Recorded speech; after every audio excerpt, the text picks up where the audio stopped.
Bonjour, pour cette semaine, quelles sont les informations économiques et politiques importantes à retenir? Je vous propose les conséquences du référendum italien.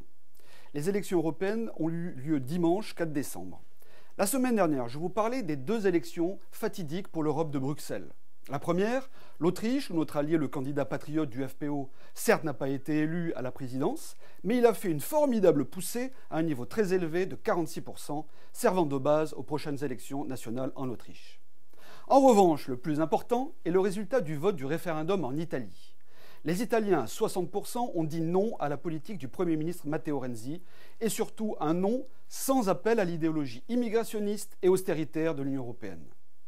Les questions proprement constitutionnelles sont passées à l'as derrière l'inefficacité des réformes économiques de Matteo Renzi, et avant lui de Mario Monti et d'Enrico Letta, et surtout le refus massif des migrants en Italie. Matteo Renzi en a immédiatement tiré les conséquences en démissionnant de son poste du chef de gouvernement. Cette démission va entraîner de nouvelles élections, mais cette victoire du non d'un pays fondateur de l'Europe remet en cause la totalité du projet européen. Le traité de Lisbonne devient politiquement caduc et cela signifie l'ouverture d'une crise institutionnelle qui déstabilisera en profondeur la zone euro. Pourquoi? Un euro largement critiqué par une population en Italie, parce que la principale revendication de la coalition menée par le mouvement 5 étoiles de Beppe Grillo et de la Ligue du Nord consiste en un référendum pour sortir de l'euro. En cas de rejet de l'euro, c'en sera alors fini de l'euro sous sa forme actuelle, c'est-à-dire la monnaie unique. Il y aura alors renégociation obligatoire du traité de Lisbonne sur les conditions d'appartenance des États membres à l'Union européenne.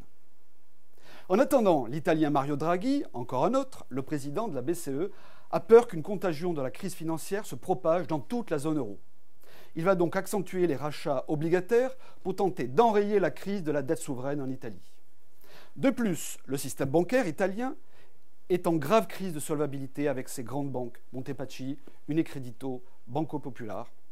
Elles ont besoin d'être recapitalisées d'urgence, sinon c'est la faillite. Deux possibilités: de l'injection d'argent public, en principe interdite par Bruxelles, ou par une ponction sur les comptes des clients, comme le prévoit la directive européenne depuis janvier 2016. Un véritable hold-up légal des citoyens et une colère populaire qui montera. Le gouvernement italien actuel veut appeler le Fonds financier européen, ce qu'on appelle le MES, à la rescousse pour sauver ses banques en faillite. Une facture de plusieurs milliards d'euros supplémentaires à nouveau pour les Français. Les Italiens auront mis de l'huile d'olive sur le feu de la crise européenne. C'était nécessaire et ils ont eu raison de le faire. Mais cela ne suffit pas. Il faut apporter une solution pour bâtir une Europe des nations après l'euro. Le FN en France propose depuis 2008 de transformer la zone euro en une zone européenne multidevises avec un écu monnaie internationale pour les échanges commerciaux, coexistante avec une nouvelle monnaie française, avec une parité de change égale. Les cas existent en Europe, le Royaume-Uni avec la livre sterling, le Danemark avec sa couronne. Et on peut penser aussi à la Suisse.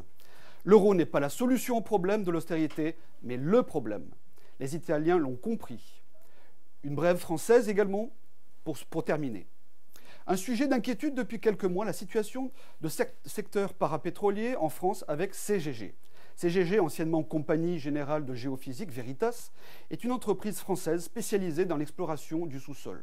CGG est un groupe mondial de géosciences qui œuvre pour le compte de l'industrie de l'énergie française.